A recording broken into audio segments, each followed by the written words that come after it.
Agent B, are we in a housing bubble? Well, I keep hearing it, but they keep talking about this bubble. But I think I've been listening to this now for a couple of years. So I would say no, because to be in a housing bubble, we have to have probably a lot more inventory.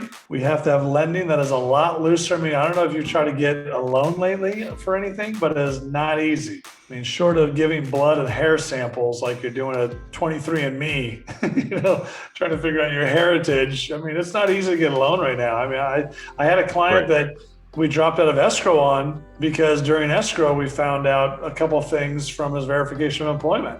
And then he ended up losing the house he wanted to get. It was something that popped up that we would have never seen unless we dug really deep to get into it. So yeah, I don't see a bubble coming until you start seeing a lot of inventory. We saw a little bit a couple of weeks ago. We saw like in Orange County, like inventory came back like 6%, but then last week it dropped another 4%. It's going the other way again. And until people start loosening up some houses, which is going to start happening, May, June, July is usually the big selling months, really. And so you'll start to see some things come to the market, but interest rates are down. And even with inflation starting to go a little bit, even if they raise rates a little bit, it's not like, 10%. People are going, oh my gosh, it was 2.5%. Now it's 3%. It's like, ooh, it's like, if it gets to 6 or 7%, then okay, now we're got some issues, but we still need inventory. That's the number one thing that's out there. And so listings are key. So definitely not. Why do you think, I guess, like it's such a topic of concern or people keep like questioning it, Turn on the news every night. How much good news is on and how much bad news is on? It's usually like the last thing at the end of the day. It's like, hey, let's show you this great picture of this dog saving another dog from drowning from the pool. Wow. Good night, everybody.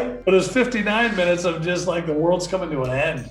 Just people are just so attuned to, want to know the bad thing that's coming and be able to do like the I told you so person. Tear something down. It's easier to tear things down than it is to build them. And it's easier for people to sit there and wait to be the I told you so person. They're trying to read the signs, and I have a lot of buyers that are trying to, wait. I'm going to rent for a while. Hopefully the market comes down. And now 2 years later, the market is 30% higher than where it was in areas they're looking. And I've got sellers like, man, I don't know, maybe we should just time it right away. It's like, okay, well, let me know how that worked with GameStop and a lot of these other ones. Of course, Bitcoin was great. So you had to really be on the know to get those things. It's not easy. And remember too, when you're trying to time the market, what are you really trying to time it for?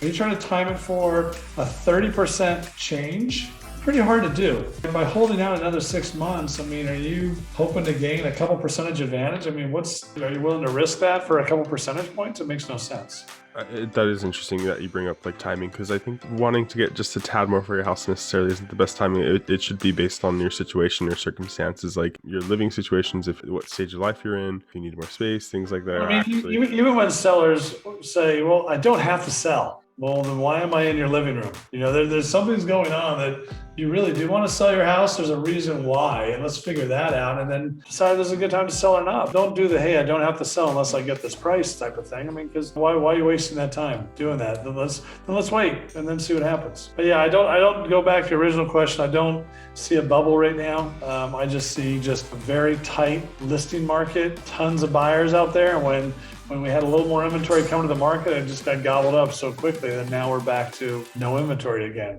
But it was just a little blip, It was literally a blip for a week. and that's when I put 2 people in escrow, and I've got 2 more right now. So it's just like maybe we got lucky and caught something for a second. I don't know. It's a long game that's going to win. It's not the short one.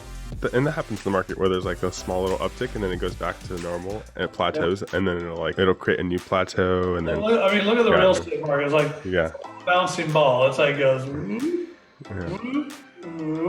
yes.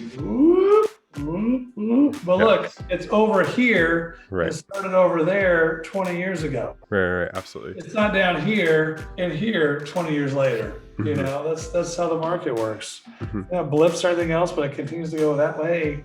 Yes. Even with us at a net loss of population in California over the last however many years, market's still doing it. How is it we have less people in the state, but prices are still going up? That's a good question. Yeah.